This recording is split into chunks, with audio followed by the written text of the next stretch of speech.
Company में accountant का कार्य कर रहा हूँ। वहां मैं अकेला रहने के कारण तथा सही गलत का ज्ञान न होने के कारण मुझ में अहंकार की भावना आ गई है, जिसके कारण जाने अनजाने में मेरे माता पिता का अपमान कर देता हूँ।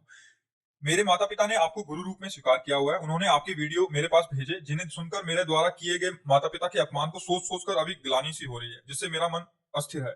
महाराज जी, अरे वो तो प्रायश्चित हो गया, जैसे हृदय में जलन हुई ना तो वो पाप कट गया। अगर अभी माता पिता उपस्थित है तो उनकी सेवा करो, कैसे भी बने। अब कर लो, अब चूक ना करो, वो भगवान है। मातृ देवो हो पितृ देवो हो। हम आपको अपने पिता की बात बता रहे हैं। हमारे पिता जिस दिन हम भागे उसके 3 दिन बाद हमको पकड़ा गया।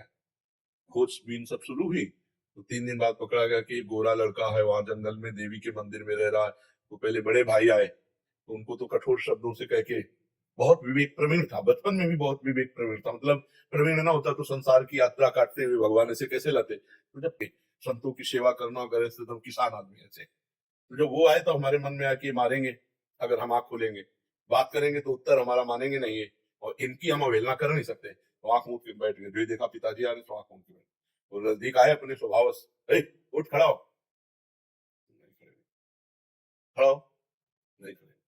तीसरी बार का आप खड़ा हो जा तो हमें लगा डंडा पड़ेगा चौथी बार। तो खड़े हो गए, बच्चे ही थे, खड़े हो गए। तो चाचा जी वगैरह उनको बड़े भैया कहते थे, तो हम भी पिताजी नहीं कहते थे, हम भी बड़े भैया कहते थे। तो हम कहा बड़े भैया आपसे एक प्रार्थना करें। उनका बताओ। हम कहा ये जिंदगी भगवान के नाम है, आप चाहे काट डालो ना घर जाएंगे ना आपकी बात मानेंगे। तो हम उनकी कृपा की बात बता रहे। तो एकदम चैप्टर बदल गया, जैसे भगवान की कृपा ना। उनका सच्ची, हम कहा आपसे सच्ची बात कह रहे हैं, घर नहीं जाओगे वरना, कभी जिंदगी में ब्याह नहीं करोगे वरना।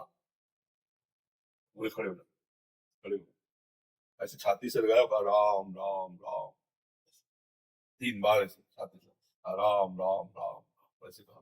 तो कहा जाओ, अगर ऊसर में भी बैठोगे तो फूलों की वर्षा हो, जाओ, जिंदगी में कभी तुम्हारा कोई बाल बांका नहीं कर सकता। पर एक बात ध्यान रखना, अगर आप बाबा जी बनते हो तो हमारा आशीर्वाद, ऊसर में भी बैठोगे तो फूल बरसेंगे, और जिंदगी में कोई बाल बांका तुम्हारा नहीं कर सकता। और अगर कहीं किसी की बहन बेटी देखी तो फिर, तो उनका जिंदगी में आप इस बात को कभी नहीं सुनोगे। वो तो पधार गए, कई वर्ष हो गए उनको पधारे हुए, और उनका आशीर्वाद, माता पिता का आशीर्वाद भगवान का आशीर्वाद होता है।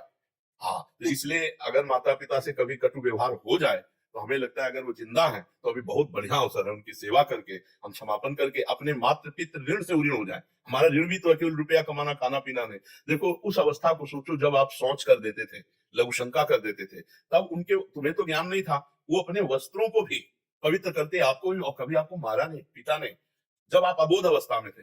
अब आप बोधवान हुए तो आप उनको कट वचन बोले, अगर उनकी सेवा ना करें। देखो बूढ़े माता पिता, ऐसी स्थिति आ जाती है कि उठना मुश्किल होता है, अपनी सेवा करना मुश्किल होता है। अच्छा, स्वभाव में चिड़चिड़ापन आ जाता है। आप लाख सेवा करोगे, दूसरा कोई आएगा तो आपकी वो निंदा करेंगे, ये कुछ सेवा नहीं करता, फिर भी आपको बुरा नहीं मानना उनकी सेवा। अगर ऐसा कर ले गए तो मातृदेव हो पितृदेव हो, माता पिता का आशीर्वाद भगवान से मिला सकता है, भगवान से। माता पिता साक्षात भगवान ही है, सब में भगवान। माता पिता तो मातृ शास्त्र कहता है, हमारा उपनिषद कहता है मातृदेव हो पितृदेव हो। तो आप माता पिता की आराधना करो। जो गलती हो गई है उसका तुम्हें ताप हुआ, इसलिए समापन हो गया है। और जहां तक हो सके अर्थ प्रधान बुद्धि ना रखो, धर्म प्रधान बुद्धि रखो। पहले धर्म है, फिर अर्थ है, फिर काम है, फिर मोक्ष है।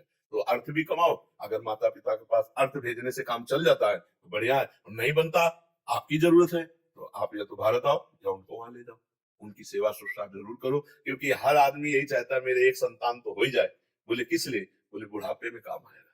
नहीं आता है कि बुढ़ापे की लकड़ी तो है ना हमारे पास। और अब क्या होता है, नए नए बच्चे वृद्धाश्रम भेज दिए जो धन संपन्न है, और नहीं संपन्न तो घर से निकाल दिए। बड़ी अव्यवस्था वृद्धों की होती है। तो जिन घरों में बड़े बूढ़ों का अपमान होता है उन घरों में कभी लक्ष्मी सफल नहीं होती, शांति नहीं, सुख नहीं, बड़े अशांति होगी, पक्का समझ लीजिए। और जो अपने माता पिता का अपमान करते हैं उनके पुत्र कभी ऐसे प्रवीण नहीं हो सकते कि वो अपने माता पिता को सुख दे। वो पूरा ब्याज सहित दुख देंगे, ब्याज सहित। इसलिए हमें लगता है कि अवसर है, हम जब भगवान की श्री विग्रह को रखकर प्यार कर सकते हैं तो चलते फिरते माता पिता में भगवान का भाव क्यों नहीं कर सकते? जरूर करना चाहिए। और आपको बताएं, माता का जैसा प्यार एक भगवान ही है जो दे दे, नहीं दूसरा कोई नहीं है, क्योंकि वो तो सब माताओं की माता है।